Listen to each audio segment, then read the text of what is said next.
All right, welcome, gentlemen. We were supposed to be on last week for this, but we were on this week because we're a week behind. It's my fault.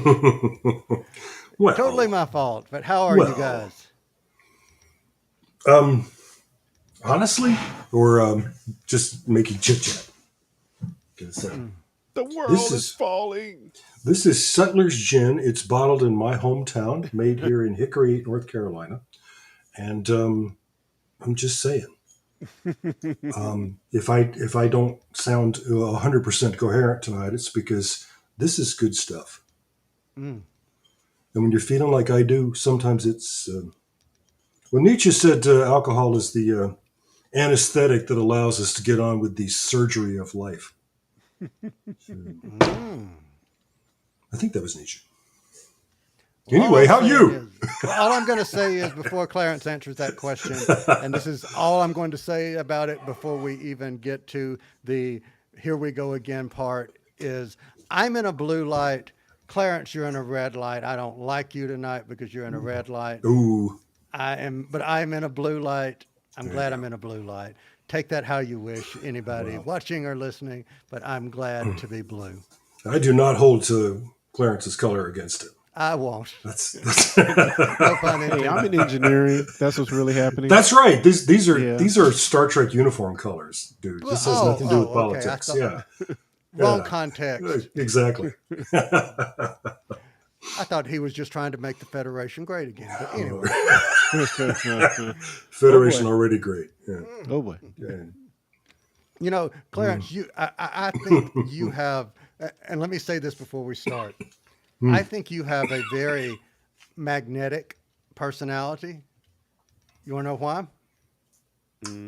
Sure. mm, Here's why you have a very magnetic personality. I've learned this about you. Not only do you pick up things that are silver, you also pick up aliens. Yeah, I don't know if that's magnetic, but sure. You Yeah. get it? Silver, surfer, and Oh yeah, alien. yeah. Okay. I okay. can kind of see you going a little bit. Yeah. Okay. Yeah. Okay. I'm just saying I'm in awe of you. Cool thing. I know that's for another podcast at another time, but cool for you, my friend. That Yeah. picture made my weekend. One of the nicest humans you'll ever meet. Really? Yes. Yes. That's always Extremely. good to know, isn't it? Oh yeah. Oh I yeah. love that. Love that. Mm. And speaking of nice humans, Win Grace is in the chat. Welcome, welcome, Win Excellent. Grace. Hooray. Thank you for always being here. And guys, I'm not going to beat around the bush any longer. I'm just going to go ahead and say, dun, dun, dun, dun, dun, dun. Here we go again. The Discussing Network presents Discussing Who, a Doctor Who podcast. I'm Kyle Jones, and I want to start this week by welcoming back, I don't know, maybe Clarence Brown. Mr. Brown, how are you? I am doing great, and as always, I'm glad we're back in the thick of it, back to things here, and ready to record some Torchwood as we Yeah. do. Yes, yes, yes, yes, indeed. And it is my esteemed pleasure, as always, to say, welcome back, Lee Shackelford. Mr. Shackelford, how are you? You're very kind, sir. You're very kind. I'm pretty lightly taped together at this point, but hanging on. And I told several people on the social medias today that I am looking forward to just being with the two of you tonight. That's I felt like I need medicine, and this is the medicine. So we got here just in time. And So as I recently discovered, that social media is Blue Sky now. it is indeed. Yes. Yeah. When you say any and all social medias, that includes the Discussing Who channel presence, whatever. What do we say on Blue Sky? Anyway, we're on there, so check Yes, us we out. are indeed. I myself personally, for my X account, I went in and started the download your archives earlier tonight. And, I'm just going to put it out there, gentlemen, unless you guys tell me differently on this live recording, I'm putting you on the spot. Discussing Who will be doing the same thing. And we will be blue skying, we will be threading, we'll be Instagramming, we'll be Facebooking, but we're just going to X the X. There you Yes. go. I have learned while joining Blue Sky, I have learned the happy coinage exodus, and I just love that there is a what's going on now is a mass Exodus. exodus. It's beautiful. But it's really interesting from what I've seen on Blue Sky. Honestly, it reminds me a lot of the old days of Twitter. It Yeah, really, yeah. really does. In the early 2010s, back when it was a new connection platform, not Hmm. a let's raise some ad revenue platform. Yeah, the simplicity of it You know, is That's what it. makes it Yeah, it interesting. just yeah. I think that's the yeah. word. It's just yeah. I don't know. And will it last? Who knows? Who knows? But But I just know that they're starting out with kind of a different covenant with the with the users. yeah, And and I think it is the number one as of this recording, as on the 19th of November. It is right there at the top of the Android and Apple charts. So download huh? it, Yeah, connect with us, discussing yeah. who. So Lee, you shared something. Talk a little bit of news, and I don't know if you watched this. I saw it, and I think it's kind of timely considering what we're reviewing right now. But apparently, John Barrowman has said that he has been blacklisted by Things BBC. Is that, am I understanding correctly? At least that's what the article said, and I read it on the internet, so it must be so. Mm. No, but that does match with other things that we've heard from other people, and I understand why and how it happened. But and my wife and I had a very interesting conversation about this the other day. She's a media psychologist who studies these kinds of things, relationships we have with fictional characters and things like that. And I told her that I think the three of us were all rallying behind John. We were saying, no, we think, don't cancel him. He's got some weird behavior, but come on, it's John Barrowman. And I had the feeling that if we didn't love Captain Jack, who is a fictional character, maybe we wouldn't be so quick to support somebody who has been really misbehaving in sexually aggressive ways in Mm, the dressing rooms of shows that he's on. In other words, if it was anybody else, I yeah, would say, you know, that's fair. yeah, I think he's done. He's out. But I want to stick up for him, and I think it's because I love Jack. But we've also seen. I mean, we feel like we know John too from personal appearances and so on. I was like, he's sorry. He said I'm sorry, which don't make it right. So it's complicated, isn't it? It's Yeah, I Mm. also believe there's a difference from, of course, a lot of things that he's allegedly have done have been pretty bad, but just not proper. I'll say it that way. And of yeah. course, if it was something illegal that he's done, we might be a little less forgiving as well. So I think you can take that What's into a context a little bit. Maybe if it was something legal, we would be like, but then different times, are we just going to give it a pass because it was different times? You got to look at yeah. that too. So it's kind of hard. I do feel like we're in a weird space where we're in a space of second chances, but we're also Hmm. in a space of holding people accountable. And you know Right. So who are yeah. we giving a second chance? Who are we holding accountable? I think it's kind of up in the air because I've seen it go both ways many times. But Right. yeah, it's a tough spot to be in Mm. as a fan. Right. And Right. I said, all right, so I'm going to try to say this as generically as I possibly can. No, I You know, think we've blown our PG rating here. So, no, no, no, no, so no. But well, I made a statement before we began recording that I was going to say something at the beginning nice. and not, not get into it when we were recording discussing who. But Oh, I think the way I want to say it is we should not I don't think, reward bad behavior, But when you do reward bad behavior, then it makes it harder, I think, to, with good conscience, throw stones at other people. And Right. I know I'm being so generic, but I'm doing that for a purpose because I don't really want to get into what I mean by that. But you guys know what I mean by that. Yeah. But when society as a people reward bad behavior, then who's to say whose bad behavior needs to be punished? That's right. Yeah. That's and that right. and that I kind of have a problem with, regardless of if we like a actor, if we don't like an actor, if we like a character, we don't like a character, or a writer, or a whoever, is how can you punish one and then reward others? Yeah, that's kind of what I was getting at too, kind of a selective accountability. Um, and Yeah. it does depend on the how egregious what was done was, and also I look at somebody like Jonathan Majors, where it's kind of arguable if it seems like he's a pretty was in a pretty messed up relationship, but he's been ostracized completely Yes. from Hollywood. And he I guess he got convicted on something, but we have a video. I don't know. It's a weird world we're living in, is what I'm trying to Yeah. And say. who's to say his conviction was not a plea bargain? You know, that was, Yeah. or whatever it was, but it was But we've the, seen worse, and people get yes. nothing done to them. So I Right. don't know, man. Selective accountability. I don't know, man. Yeah. It's Yeah. weird. It's weird. We could talk about that all night, I think. Well, whoever, what is it? He who is without sin may throw Cast the the first first stone. stone. Yeah. Yes.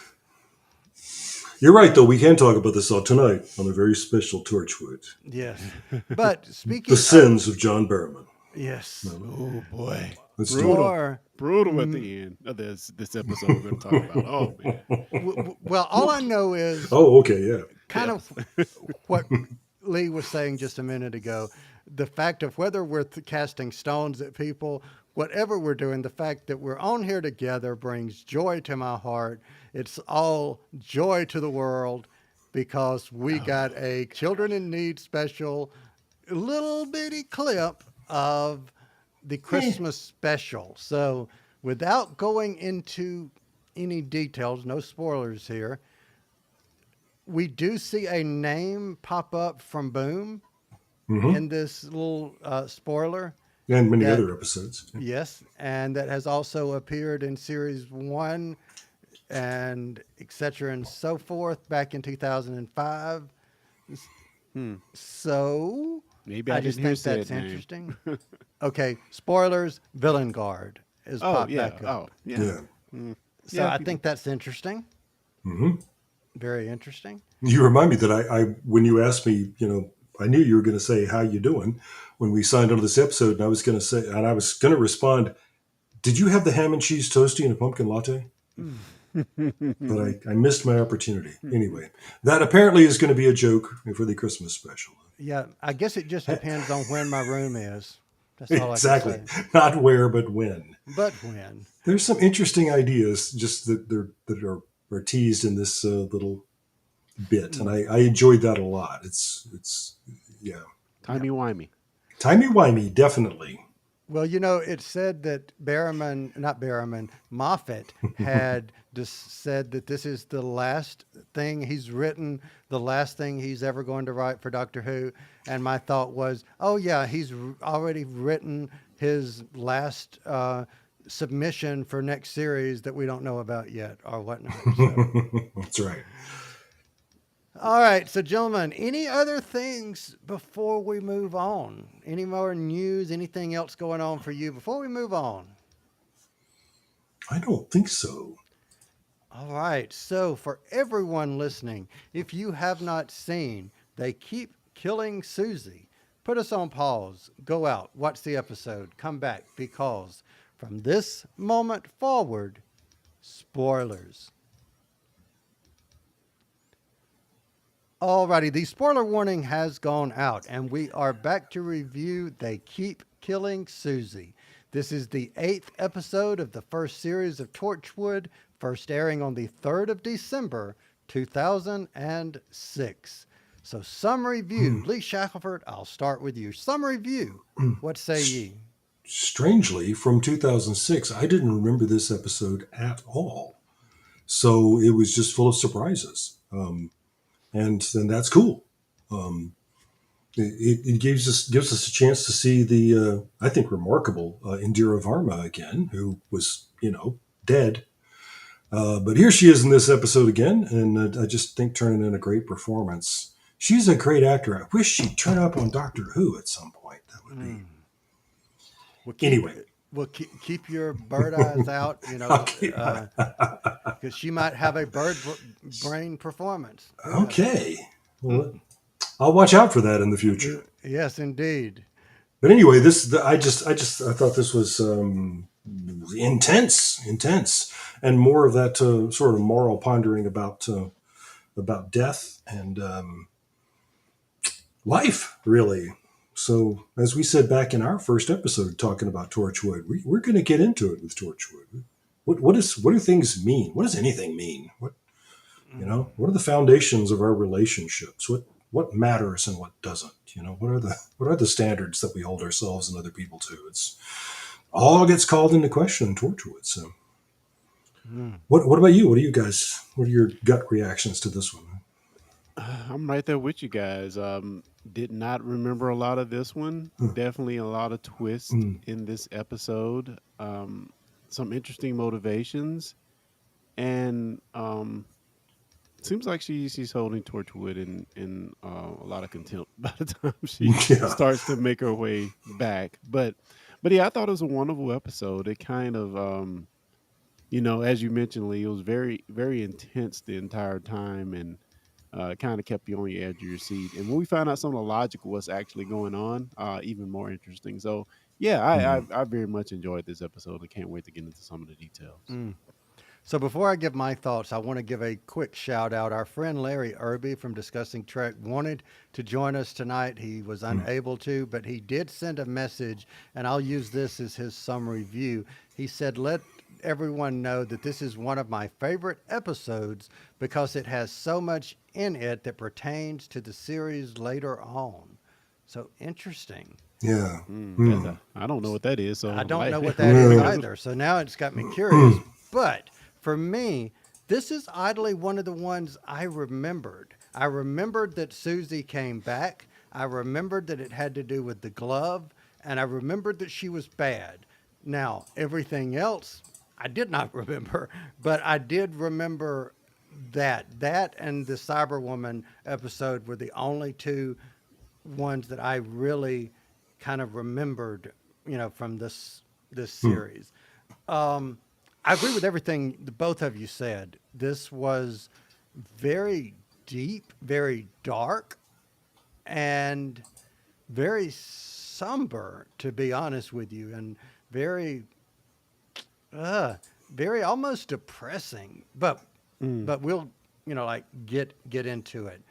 So the first thing I want to get into, speaking of getting into it, is how known is Torchwood? And I know we've had this similar discussion in previous episodes of there being different branches of Torchwood.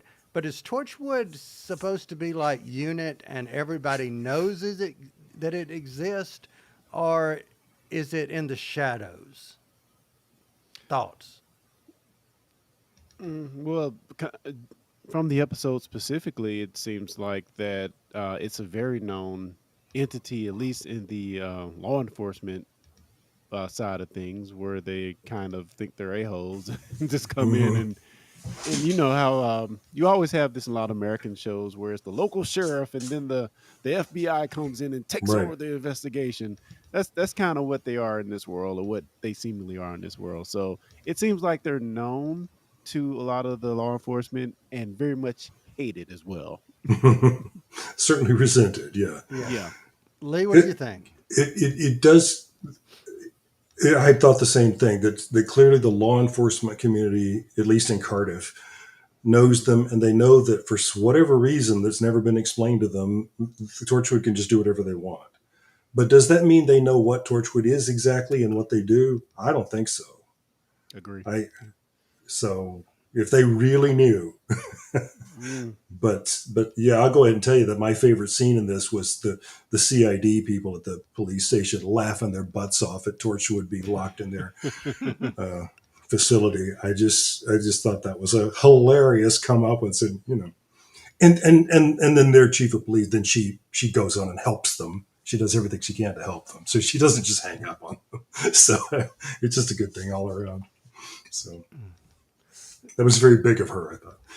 So we're talking about them working with the police and whatnot. So tell me this: how important, in your opinion, is it for someone to have an outlet, someone that they can talk to about work? And then, what does one do when they can't discuss work? Lee, I see you shaking your head. Go Well, first. that's been my situation this week. I've just needed some people that I could talk to, and yeah, I said on social media the other night that I'm having a nervous breakdown. It's not too much of an exaggeration. So I've just been hanging in there to just to spend some time talking with the two of you, not even to undump my you know many fascinating troubles on you, but just it's important. We're social creatures. Even those of us who are introverts and are often isolated, or maybe that's more true for us. But you gotta. I think that when Susie explains that she did all this to Max because she needed somebody to talk to, I think a lot of us out there in the audience are just going, "Okay, I see that." And then she wipes his memory, and then she does it Oh again and man. again and again and again. And you're thinking, okay, that's excessive, but I still understand what she's doing. I still know Yeah. why she would need to do that. Mm. Uh, yeah, that's Yeah. what I think. And it's certainly a good case where they kind of played the long game with this one. I think they did a good job because we've seen it again. We've seen it with Gwen, and we've seen it with Owen having to confide in each other. We've seen it with Sato, where she is kind of going through the same thing because she has no Mm-hmm. one to talk to. So it's Right. definitely something that they've pounded on this entire series up until this point, and we're just seeing another case where yet another member was kind of out on the island by herself and needed someone to talk to, and uses this what is a compound be something to erase someone's memory once she actually talked to him. So yeah, I definitely liked how they came to that conclusion in this episode, and also the notion that the rest of the members of Torchwood think it's no possibility that she would be in this group talking to these people. But yeah, she had to find an outlet. She had to find somewhere to go. So yeah, it made a lot of sense, and they played the long game on that. It made me think first, you know, bringing it back home and looking at ourselves like we're doing. You know, Mm-hmm. in the last year, I had a coworker that I was on a business trip with, and it was my coworker and their spouse, and me and the coworker were telling the spouse about the situation at work that was evident to me for years and years and years. And this was the first time the husband had ever heard, or this, well, husband had ever heard of what we were telling him. And my thought Huh. was, the two of you literally don't discuss work at home. You know, Mm. Clearly. this is obvious that you clearly don't discuss work. So that was an interesting takeaway for me, that I think it is the person and their relationship with other people that they may be able to compartmentalize whatever that is and Mm-hmm. just box it off and then go home and box it. I can't. I've got to have that outlet. But that leads into my next question.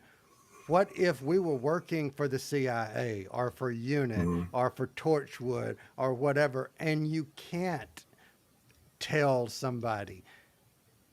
That makes what Susie did a little more of a, not necessarily an okay thing, but you can kind of understand the desire that she had, not Yeah, less understanding the action. yeah, Thoughts?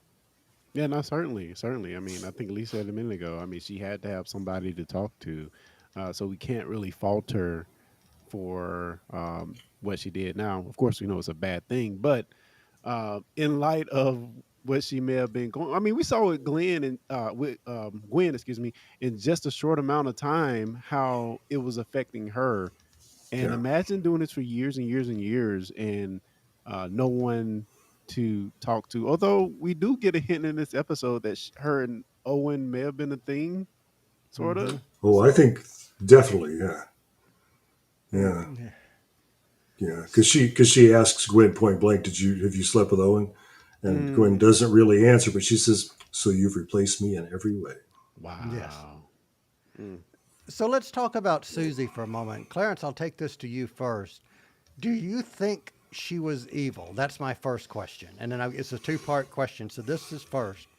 Oh, that's easy. Yes, All yes. right. I mean, Was she always evil, or did the gauntlet corrupt her? by the actions of the end of the episode with her father, I'm inclined to think she was always evil. Because they kind of play it up in this episode as if the reason she was experimenting with the gauntlet is because she may have been trying to find a way to prolong her father's life or something to that effect. Mm, But we get to that moment where she finally has dragged Gwen all the way back to her father's hospital bed, only to do the unthinkable. So yeah. that kind of leads me to either the gauntlet has affected her to the point of no return, um, or she's just a bad person, and I'm inclined to think she's just a bad person. Okay. Lee, what do you say?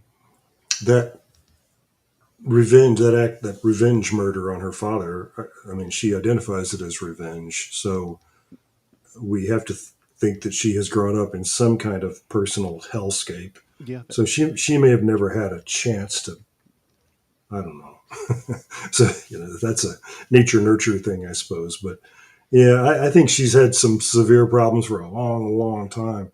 But just as we were talking about this, I was realizing we were forgiving her because we understand that her need to talk to Max about Mm, Torchwood and then to wipe his memory. But by the end of the episode, do we not know that she has figured out that repeated exposure to retcon will turn you into a raging psychopath and somebody that you can manipulate? mm-hmm. Mm, mm, So you talk about the long game. That's at least part of what she was doing with Max from the beginning. mm, Mm-hmm. And it's Yeah. funny that you Or- said that particular phrasing hmm. because the part that I did not mention of my question was a simple statement. This was the long game.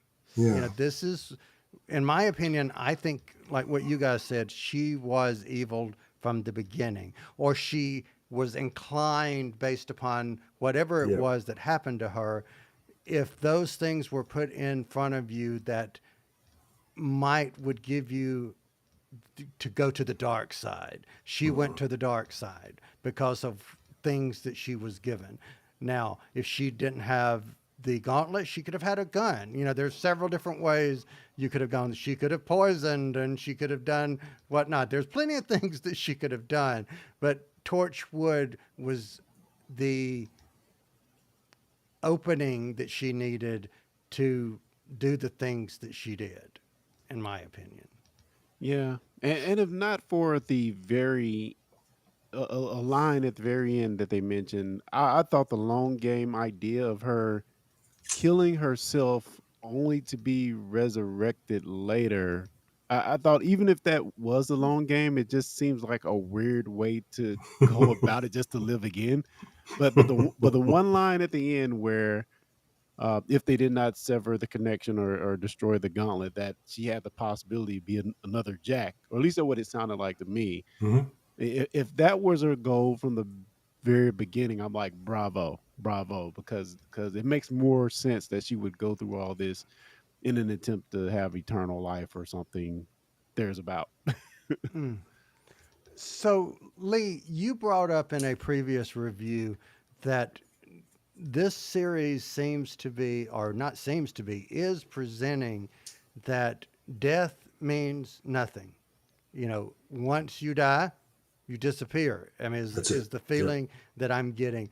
Why do you think, from a writing perspective, or a head writer, or whatever showrunner, however you want to call it.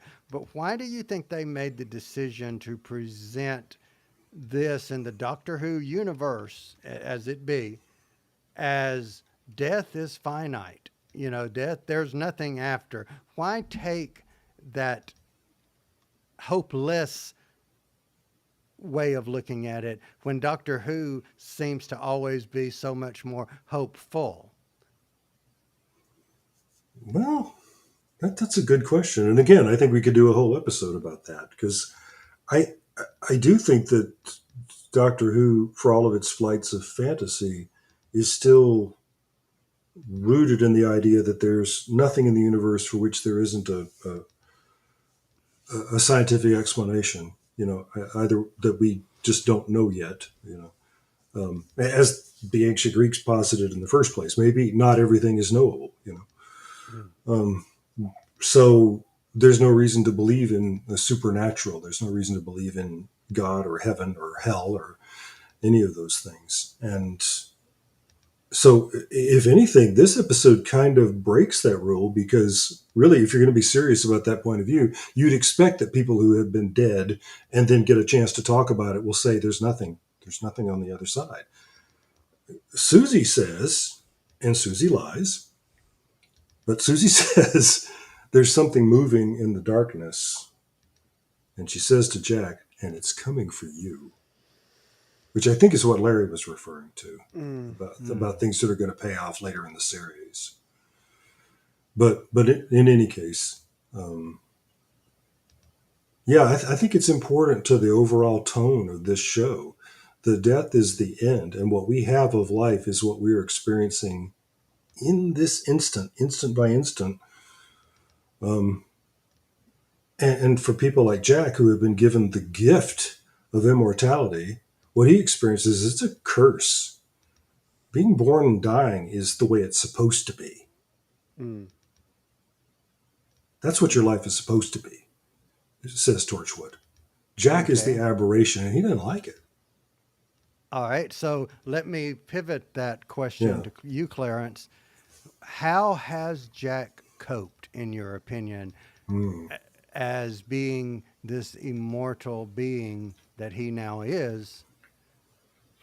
How do you see him having coped from the time we saw him in Bad Wolf to where we see him today? How do you think he's coped? And if so, how has that changed him? I don't think he has coped. uh, like every other character we mentioned that has not had anyone to talk to and that's holding everything inside, I think Jack is yet another member of Torchwood that kind of holding everything inside. Now it I think maybe some of those traits of him holding inside has made him a good leader in some aspects to where he doesn't question in his mind what's right or wrong. He's ready to exact judge, jury, and executioner, as we kind of see in Hmm. a myriad of episodes already. So I feel like the way that it is has affected him, it is sort of similar to everybody else. He's holding it in, um, and I think it shows in a little bit of his command style. Mm, interesting. Lee, what do you think? Yeah, I agree with that completely, Clarence. I think you've put your finger right on it. He's he's coping as best he can, but has he come to a place of peace about himself and his existence? Not by a long shot. Mm. Mm. Um, yeah, and You know, I'm interested now more than ever with this conversation to get to these next seasons of Torchwood mm, because if I were to look at, well, I'll say this in two ways. If I were to look at Captain Jack in the 2005 series when he met Rose and the Doctor compared to now, and I were to answer my own question, I would say that Jack is angry. He may Mm. not say it, but I see John Barrowman portraying the character differently, and I feel like there's a unsaid anger in some of the things that he does. You know, a little this forcefulness seems to be built on some I'm mad about something, and it could be I'm mad over the fact of don't really know what happened to me, but I can't die because I really don't think he at this point knew that the bad wolf Rose resurrected him. At this point, I don't think he knows that. I think he just knows he can't die. Yeah. You know, um, so that's how I think Jack has coped. The second part of it is, and another reason I want to get to these other second series, third series, fourth series is the way that they present Jack on screen when he returns to Doctor Who compared to this is a lot more of the happy-go-lucky, let's Mm. have fun Jack Mm-hmm. than what we're seeing here. So that I think is very interesting. Mm-hmm. So let me ask you this. We're talking about death and how humanity and Jack are dealing with this idea of being resurrected. And we see how Susie dealt with the resurrection. How does this exploration of life after death differ from the concept of regeneration and how the doctor copes with regeneration? Well, Hmm. where you don't change, it's just you again. So True. that's a big thing. Uh, yeah. But could we also argue that the doctor does change, but is still you? Hmm. Yeah. We've argued that in print, even. Yeah. But it's the circumstances are the same. You have the same body, often with a gaping hole in it, and yeah, it's just like, okay, we're back. All right, it's you didn't die. You just somebody just hit pause. Um, yeah, it's not the same. Mm. Um, yeah, and you wonder if so your chances for change, for growth, are going to have to come from somewhere else. Mm. I'm just thinking out loud. No, no, no, no. That it's an odd but interesting question. Mm-hmm. It is. Clarence, what do you think? I agree with what Lee's saying. I think with um, the doctor, um, there's a chance for him with each regeneration, or them, excuse me, with each regeneration to reinvent themselves. Um, Mm-hmm. whether it's Yeah. because of looking different or sounding different or being ginger or not. uh, there's something about the change in attitude, the cadence, the slight, well, actually massive sometimes, but nuances of how he acts. Mm-hmm. Um, there's an opportunity to reinvent themselves with each regeneration. So like you're going from high school to college, you can reinvent yourself if you would Mm-hmm. like. You go from the college to the workforce, you can reinvent yourself if you like.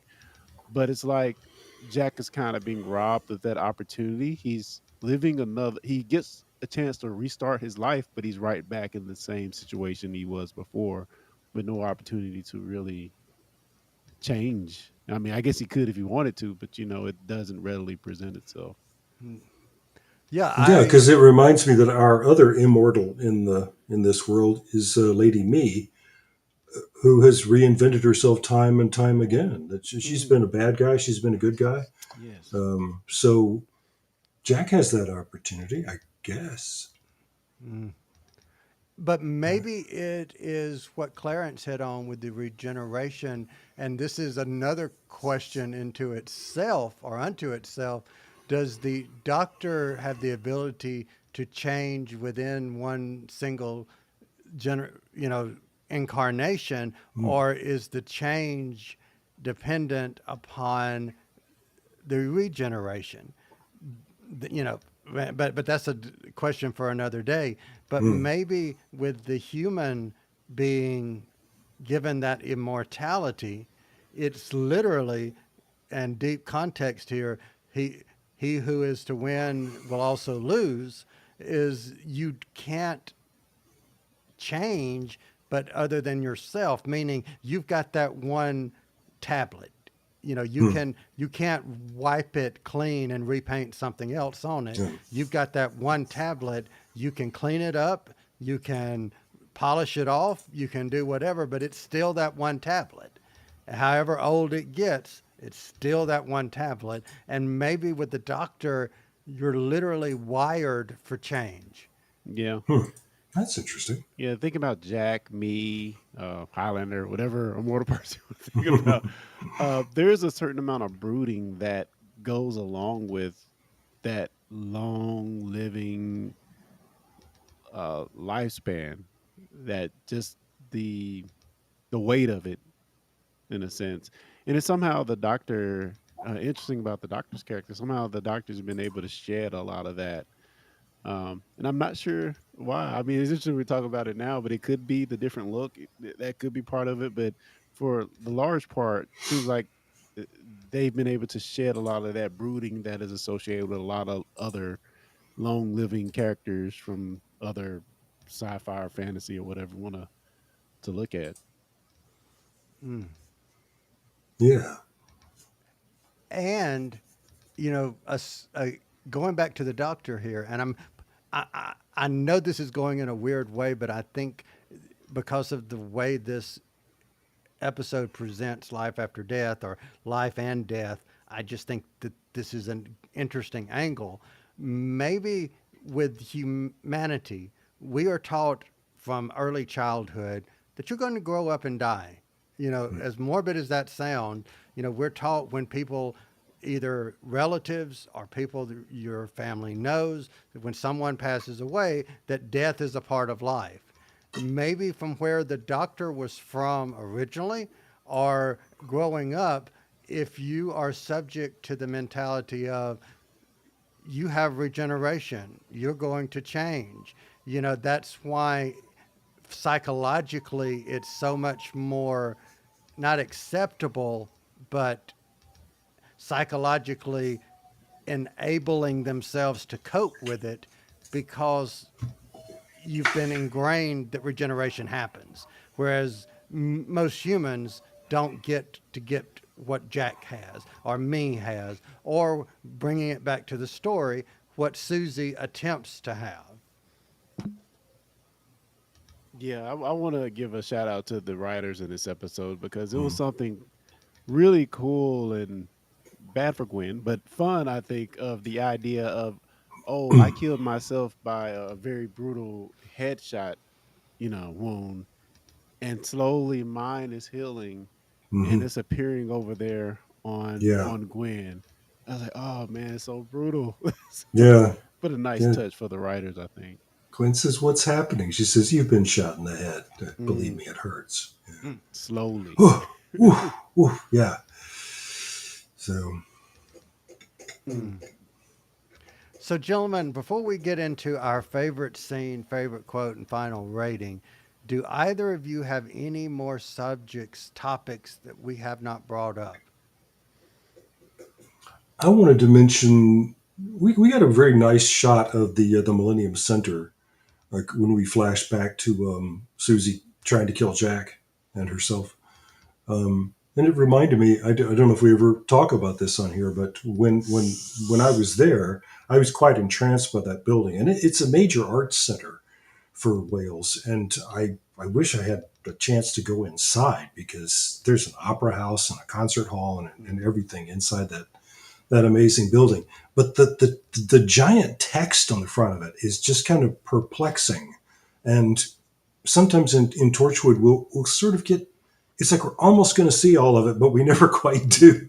And I just thought I'd mention it's perplexing to us because half of it is in part of it is in Welsh and the other part of it is in English, and it's part Mm. of a poem by Gwyneth Lewis. I had to look that up, but what it's the Welsh part says, creating truth like glass from inspiration's furnace. Isn't that Mm. great? Mm, Mm. I can't say it in Welsh, but the English part says, in these stones horizons sing. wow. So let your mind be blown by that little statement. But yeah, that's what we're looking at every time we see the front of Millennium Center is those. those amazing words. Something else about. Oh yeah, just the word nerd in me. Of course, had to sit up and take notice when Max is saying, uh, "Because I could not stop for death." Um, and the solution, Tosh figures this out that maybe it's not the words that we're looking for in this collection of Emily Dickinson poems, but maybe it's the ISBN of the book. Well, that's Mm, that's clever, but if you know how ISBNs work, that means that what they have at the police station is the exact same volume yeah. that Susie had when she was programming Max. Uh, Mm. there's lots of collections of Emily Dickinson out there. Okay, so We're they got, going to assume we don't know that. They yeah, I say that for the guess. listener. But in any case, yeah, they just got incredibly lucky, and that's what got them out. But um, yeah, Susie likes poetry too.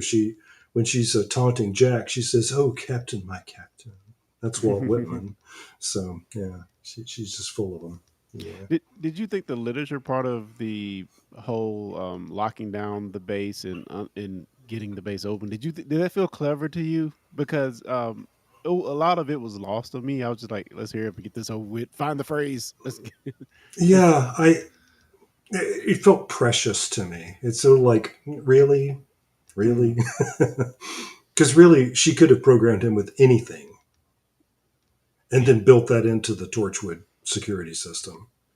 So it's got to be a line of Emily Dickinson. I don't know, but See, I think it uh, would have made a lot more sense to me there if you would have seen her reading Emily Dickinson or having a book on the table while she was delving into all the things that she had done. That little bit of a nod would have made uh, that so much better. it comes out of nowhere. Yes. Yeah, otherwise, and it gives us the thing. And maybe I know that sometimes shows are not shown in the order in which they were written or shot. Right? We see that all the time. But these are two episodes almost back to back where they get trapped inside Torchwood. And Mm. so I'm feeling like, well, this is becoming a trope of this show. Apparently, this is a lot easier to trap them in there than. So I was kind of sorry that that happened again. And it Yeah. happens again. And so spoilers, but Hey, we got the set. We have to use it. well, Yeah. that's it. Let's not go out running in the streets again. Let's stay in here Mm. anyway. But if for people who have suffered abusive relationships, I think this episode in some ways has got to be kind of cathartic because the abuse of Gwen is really there from the beginning. It's kind of like the racism in Dot and Bubble. That when you go back and watch it from the beginning, you go, okay, that was there from the beginning. Susie is manipulating Gwen from the Yeah. start, and Mm. the editing sometimes the juxtaposition of scenes gives us this stuff. There's a moment where Owen says she's draining the life out of Gwen, and we cut to Gwen bringing her a tray with biscuits and hot tea, and a note saying, field trip or whatever. And you're like, she is draining a life out of her. Gwen is betraying the rest of the team and everything. And then the one that really got me was when they're in the car. Gwen says, "There's a little bit more color in your cheeks," very innocently. And God. Susie says, Yeah. "I owe it all to you," Mm, Mm-hmm. mm. and she literally does. Yeah, she's like, so Have you guys noticed a pattern of not or non-existent, almost non-existent, I should say, loyalty to the team? Because we've had two episodes now where members of the team have effectively betrayed mhm. the other members of the team for someone else. Yep, Ianto with the hmm, cyber woman, and yep. then, of course, this one with Gwen and Susie. Yeah, what was so interesting about this episode is that we learned the only reason Gwen can really use the gauntlet is because she's empathetic to what happened to Susan and Susie, excuse me, and that keeps going. Up until the point, like you said, Lee, when she's Yeah. bringing her food. Like, oh man, she still feels so sorry for her until she does it, and she finds out, in that hospital room that, nah, I'm taking over. Yeah. Mm. Yeah. Yeah. That pain in your head's just going to get worse. Indeed, indeed. But what's not going to get worse is we're going to go to our favorite scene. Hmm. Lee, you've already given yours, Yep. which was really quick again. The CID people laughing at Torchwood, having to ask them for help. So All that right. was pretty funny. All right, Clarence, your favorite scene. Oh man, I wonder what this episode was rated. Because my favorite scene, or I guess the most interesting scene to me, is when they pan around Susie's head and we see the gunshot wound. I was like, wow, Yeah. that's intense, pretty Yep. gruesome. She's got a big old hole in her head. And this may have been in the same part of a scene, but the thing that got me, that stood out to me more than anything, was when they went to quote unquote dig up her body. They just went over to the other side of the hall and opened up a cabinet and pulled her out. And there Yeah. she Yeah, was. You know, you've got a freezer full of bodies lining the wall. That's how you decorate your walls. That's yeah. my oddly cryptic favorite scene. And they're running out of spots, supposedly. Yeah. Yeah. Yeah. One day. Yeah. And did not copy and paste correctly, so I don't have my favorite quote. But my favorite quote was, and I'm going to paraphrase it a bit, was when Susie woke up and basically said, "Jack, did you kill me?" or something to that effect. Yeah. So that was my Right. favorite quote. All right, Clarence, favorite quote.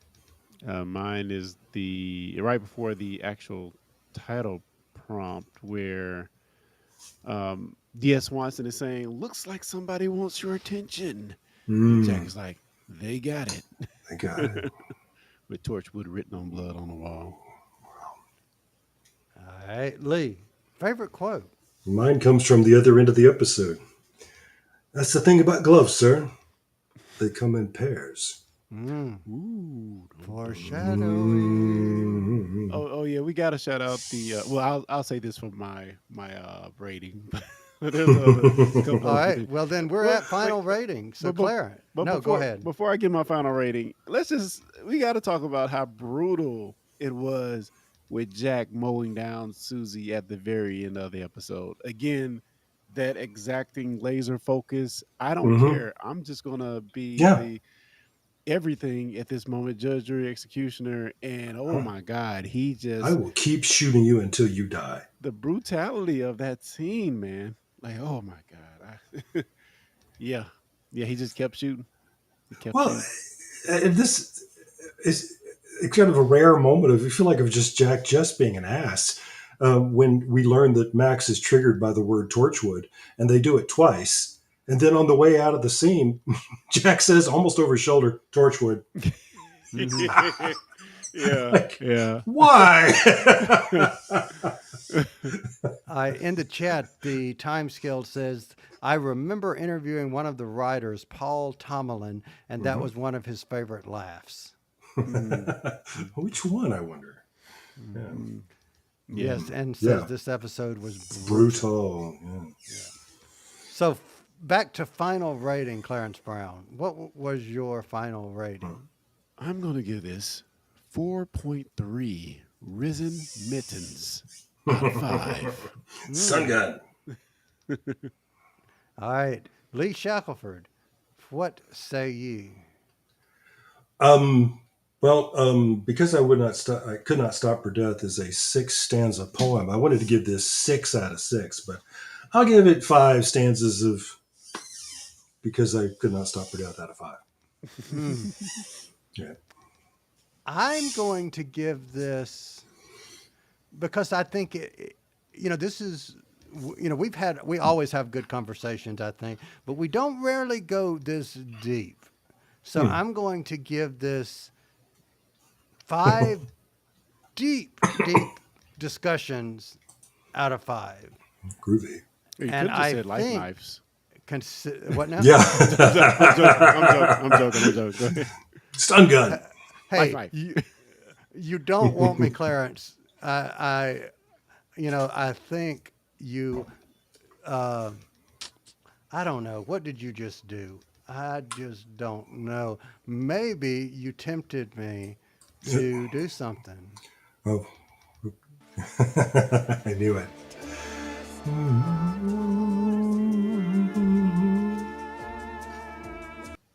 Just saying. So I'm going to be quiet here. You guys are my witness. I'm not going to say anything else. I'm going to be completely silent. You guys are my witness.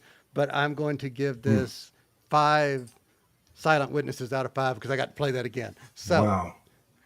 there you go. And it looks like the time scales gives it a 4.7 out of 5. It's pretty high And rating. considering that Larry Irby really, really likes this, I'm going to speculate that I'm going to give it 5 Larry Irbys out of 5 for him, since he really liked this. Well, gentlemen, anything else other than Wingrace's 4.5 out of 5? Thank you, Wingrace. Anything else before we wrap? Nothing at all. It's been fun. Not from me. All righty. So for everyone listening or watching, thank you for being here. And Lee, I forgot about that. Oh, What do you yeah. like telling people before we leave? Oh, we like to say we know you got other things you could be doing, but you spent this time with us, so thank you. Indeed. And Clarence, how could people find us other than not on X? As always, you can support the show by subscribing, leaving a review, or telling a friend. If you have a review idea or anything else you want us to know, you can let us know that at discussingwho@gmail.com or at discussingwho on most social medias. I like that. Almost Most. social media. The social medias are the most. And again, thanks everyone for listening. And as always,